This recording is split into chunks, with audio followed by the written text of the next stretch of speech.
பிள்ளைகளுக்கு கொஞ்சம் இடம் கொடுங்க. காலை நீட்டி உட்கார்ந்தவங்க தண்ணி இல்லைங்க. அது அதுகளுக்கு இருந்துடக்கூடாது, நீங்களும் விழுந்துடக்கூடாது. இன்னைக்கு நினைச்சு உட்காந்து சின்ன பிள்ளை ஏறி போங்கப்பா, தண்ணி போங்கப்பா.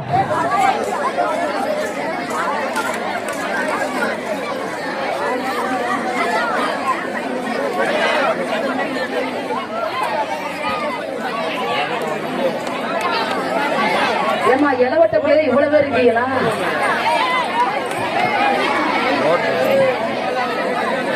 காட்சவேந்தன் முனியசாமி பேரன் சித்திகிரேசன் சிவனேஷ் ரூபாய் 100 அன்பளிப்பளித்துள்ளார்கள். கைதட்டுங்கப்பா.